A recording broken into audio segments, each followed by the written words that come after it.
नमस्कार। जैसा कि आपको पता है कि बीएसटीसी 2023 की काउंसलिंग प्रक्रिया का नोटिफिकेशन पंजीयक शिक्षा विभाग द्वारा जारी कर दिया गया है। उसके संदर्भ में आज बहुत महत्वपूर्ण बातचीत करने वाले हैं, जिसमें हम सबसे पहले काउंसलिंग प्रक्रिया के बारे में जानेंगे कि पूरी प्रोसेस क्या है, उसको कैसे फॉलो करना है, कॉलेजेस कैसे भरने हैं, ऑल राजस्थान करना है या नहीं करना है, ये बहुत महत्वपूर्ण प्रश्न रहने वाला है। और इसके बाद एक और बात है कि 300 प्लस वाले इस वीडियो को अवश्य देखें। उनको मैं बताऊंगा कि आपको किस हिसाब से काउंसलिंग करनी है, कैसे कॉलेजेस भरने हैं, तमाम सारी बातचीत आज हम करने वाले हैं। कोई भी आपका प्रश्न हो, कोई भी आपकी शंका हो, उसका समाधान आज इस वीडियो के माध्यम से मैं करूंगा। आप इस वीडियो को पूरा देखना, अंत तक देखना, सभी के लिए बेहद ही महत्वपूर्ण ये वीडियो रहने वाला है। अगर चैनल पर नए हो तो सब्सक्राइब अवश्य कर लें। बढ़ते हैं आज के इस नोटिफिकेशन के बारे में। आपने देखा, आपने सुना भी होगा, ये जो नोटिफिकेशन है ये कल की डेट का जारी हुआ है। 5 अक्टूबर का ये नोटिफिकेशन जारी हुआ है। पंजीयक शिक्षा विभाग बीकानेर द्वारा ये जारी किया है। अब इसमें पहली जो डेट दी गई है वो है काउंसलिंग पंजीयन शुल्क, जो कि राशि कितनी है, 3,000 की राशि जमा करवानी है आपको। ई मित्र से, डेबिट क्रेडिट कार्ड या नेट बैंकिंग से आपको बैंक के माध्यम से वो राशि जमा करवानी है। और उसको जमा करवाने की अवधि है, ये डेट बहुत इंपॉर्टेंट है, यानी कि ये डेट है 6 अक्टूबर। 6 अक्टूबर का मतलब हुआ कि आज से ही शुरू है ना, आज से ही शुरू है, अभी से ही शुरू है, अभी भी करवा सकते हो, कोई दिक्कत नहीं है। से लगाकर 17 तारीख तक, कब तक, 17 तारीख तक है ना, आपकी जो 17 तारीख है वहाँ तक ये डेट चलेगी। बहुत ही महत्वपूर्ण है। अगर आपने बड़ी मेहनत से, शिद्दत से मेहनत करी है तो निश्चित रूप से ये जो डेट आपके लिए बहुत इंपॉर्टेंट है। यहाँ तक आपको क्या करवाना है, 3,000 रुपये का शुल्क जमा करवाना है।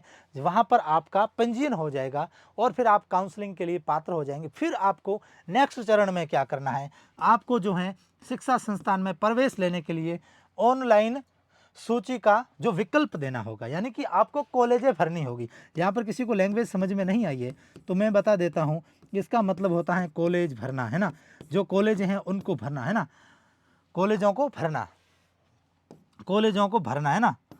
कॉलेजों को कैसे भरना है वो सारी बातचीत हम आज करने वाले इसी वीडियो में।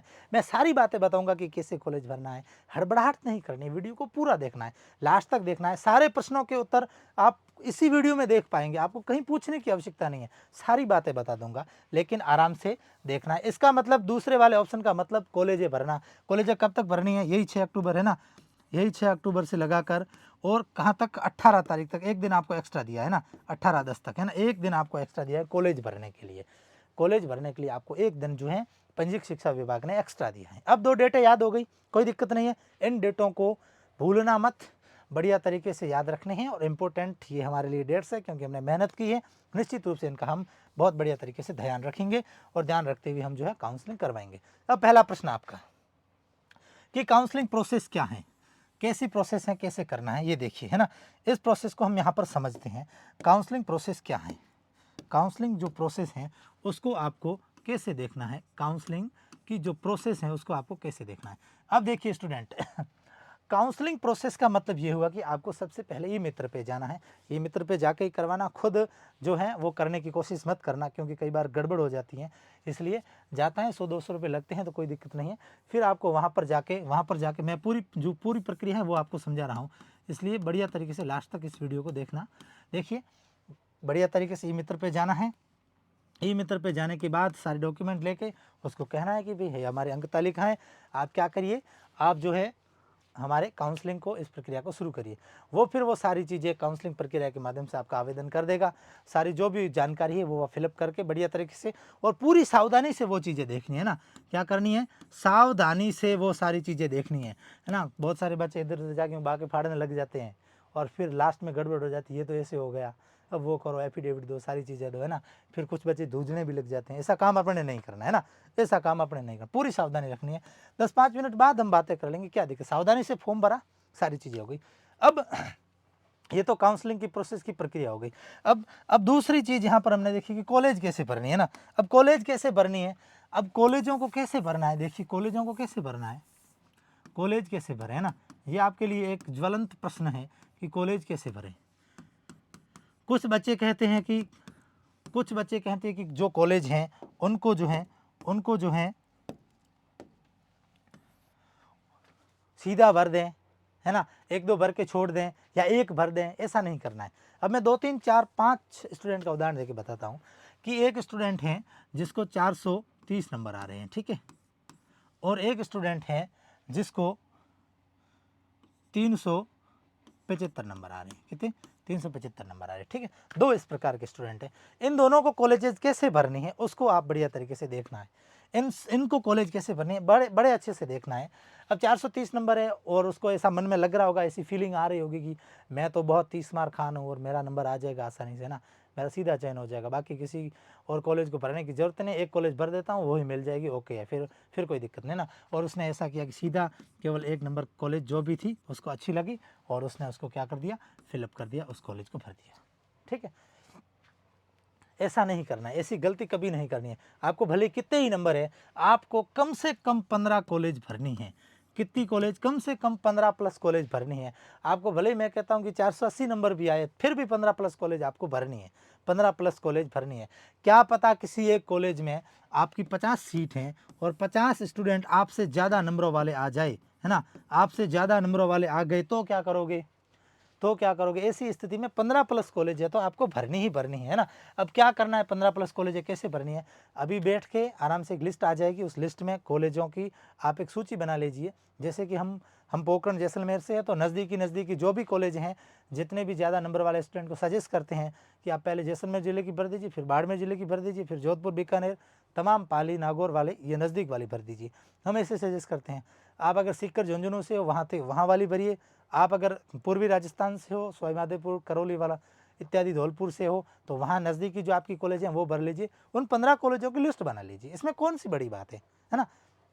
जैसे 5 हमारी कॉलेज जैसलमेर जिले में हो गई, 7-8 हमारी कॉलेज बाड़मेर जिले में हो गई, फिर जोधपुर जिले वाली भर ली, ऐसे करके 20 कॉलेजों की लिस्ट बना ली। पहले लिस्ट बनाना जरूरी है, नहीं तो ई मित्र पे जाएंगे ना, ई मित्र पे जाएंगे तो वहाँ पर हमारे को कोई भी चीज़ है समझ में नहीं आएगी ना, हम उस चीज़ को बता सकते हैं। 2 कॉलेज याद होगी फिर आगे फिर वही मित्र वाला अपने हिसाब से भरेगा, है ना। तो फिर आपको कॉलेज मिलेगी कहाँ पर, है कहाँ के, तो हम बाड़मेर के, कॉलेज कहाँ मिली, दौसा मिली, है कहाँ के, तुम धौलपुर के, कॉलेज कहाँ मिली, कॉलेज जैसलमेर मिली, ये लो, ऐसी गड़बड़ हो जाएगी।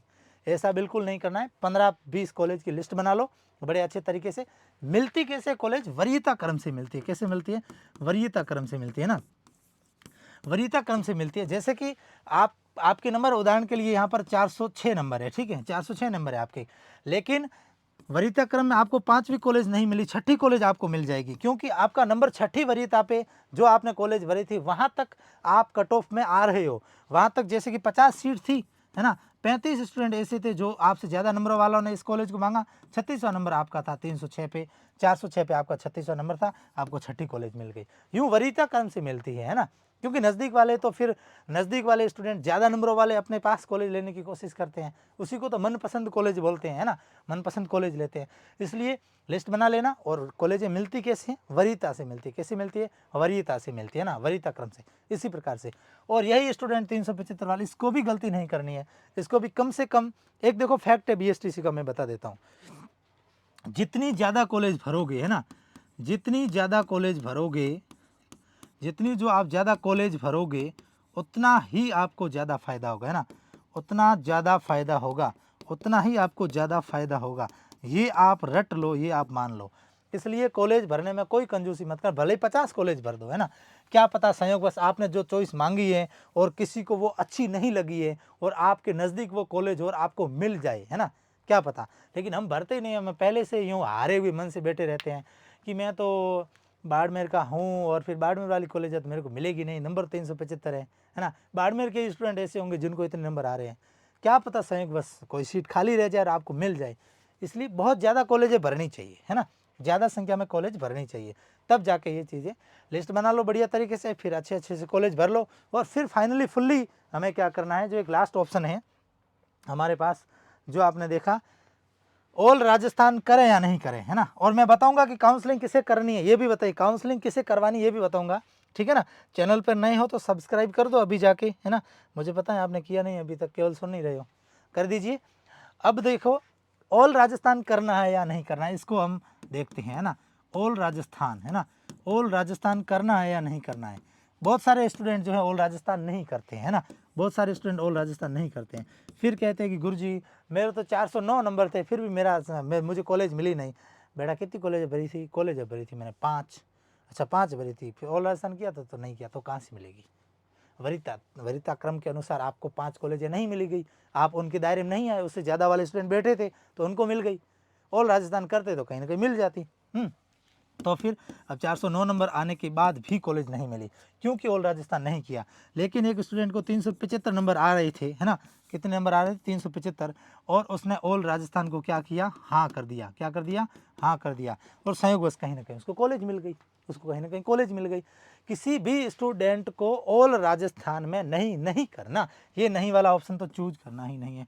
ऑल राजस्थान में क्या करना है, हाँ करना है ना, यस करना है। क्या करना है, यस करना है। बस ये ही मान के चलिए, किसी भी स्टूडेंट को ऐसी गलती नहीं करनी है। अगर वो गलती करता है तो उसकी मूर्खता है, मैं यही समझूंगा। बाकी आपको अपना डिसीजन लेना है, हम तो केवल बता सकते हैं सारी चीज़ें, आप केवल अपना हिसाब देखिए।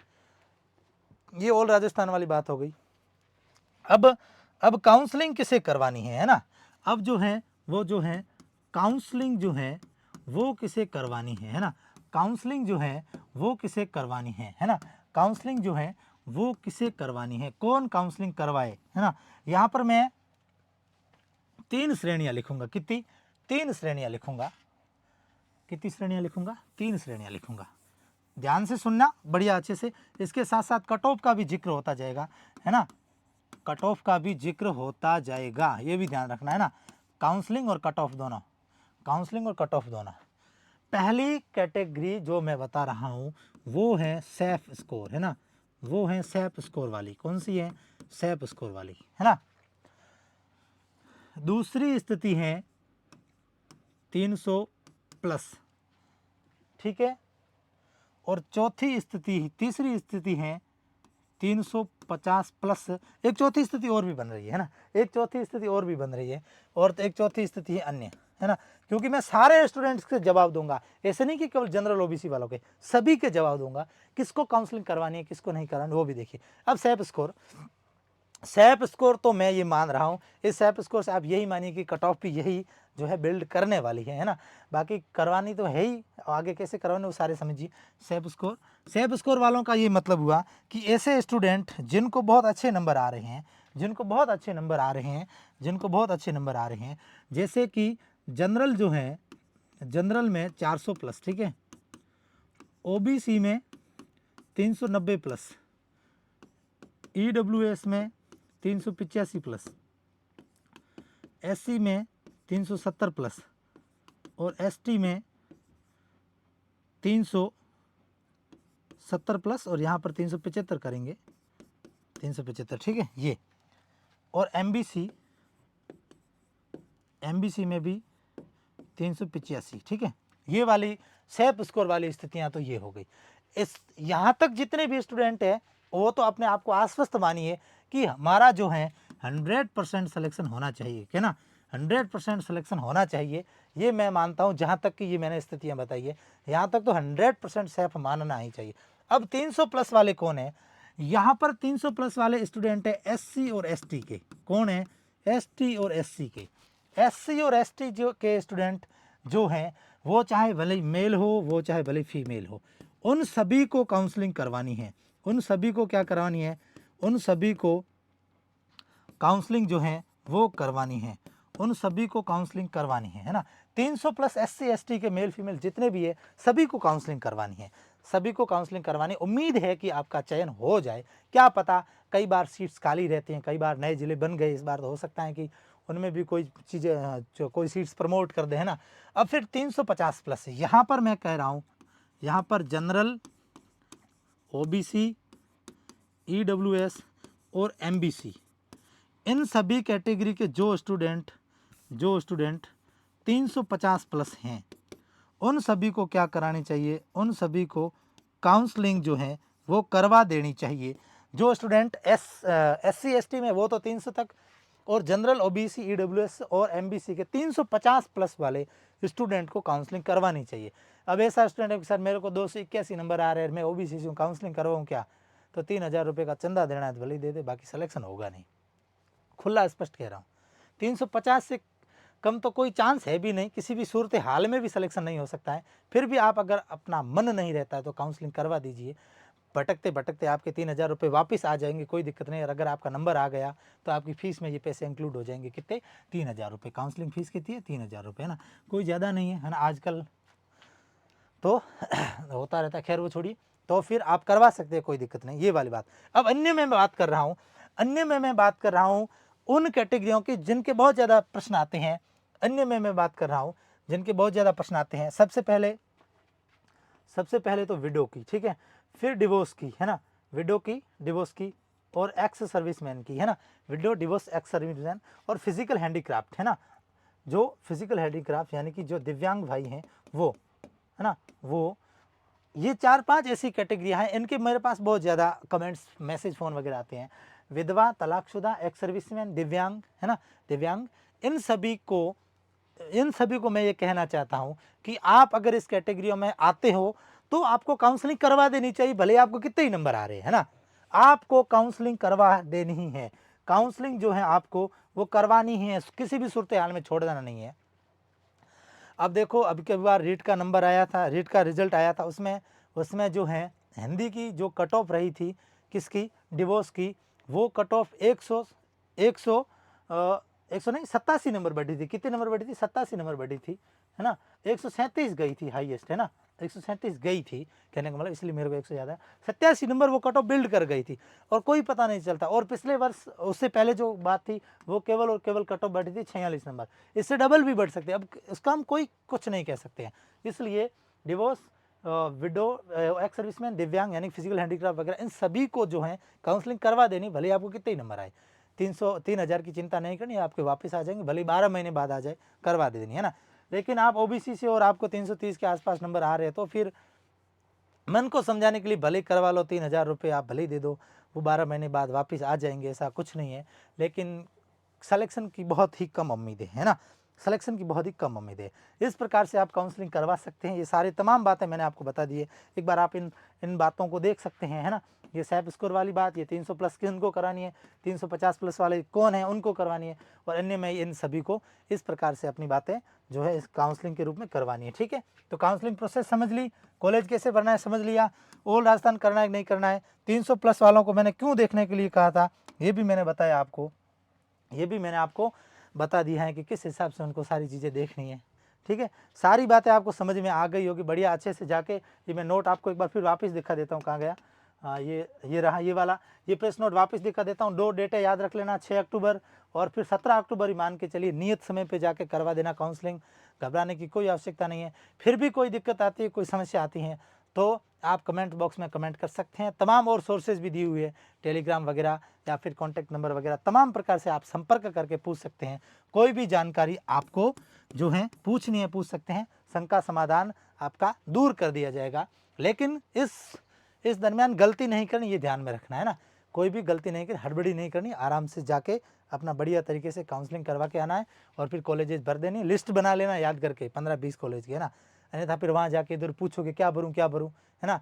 और फिर एक लॉक करने वाला भी सिस्टम होता है ना, कि लॉक कर दे या नहीं कर दे, लॉक करने से कर दिया तो कॉलेज उड़ जाएगी, है ना। अभी लॉक रहने दीजिए कॉलेज, है ना, 15 तारीख तक मत करिए लॉक, 15 अक्टूबर तक, क्या पता कोई सोर्स लग जाए और आपके कोई, हो सकता है थोड़ा मोड़ा ऊपर नीचे चलता है ना, 4-5 19-21 चलते हैं, तो क्या पता कोई सपोर्ट आ जाए आपको और कोई आपकी मनपसंद कॉलेज आपको भरनी है और आपने लॉक कर दिया तो फिर कुछ नहीं हो सकता है चेंजेज, इसलिए लॉक नहीं करनी है अभी तक, लॉक को छोड़ दीजिए। और नहीं करते तो कोई फ़र्क नहीं पड़ता, ऐसा कुछ नहीं, फिर ऑटोमेटिकली लॉक हो जाती है, तो इसलिए अभी करने की कोई आवश्यकता नहीं है। कर दिया तो फिर आप उसमें चेंजेस नहीं कर सकते हो, फिर ये आपको समस्याओं का सामना करना पड़ेगा, है ना।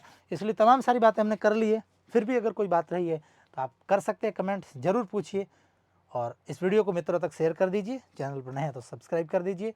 फिर मिलते हैं किसी और वीडियो के साथ उपयोगी जानकारी के साथ, तब तक के लिए वंदे मातरम, जय भारत।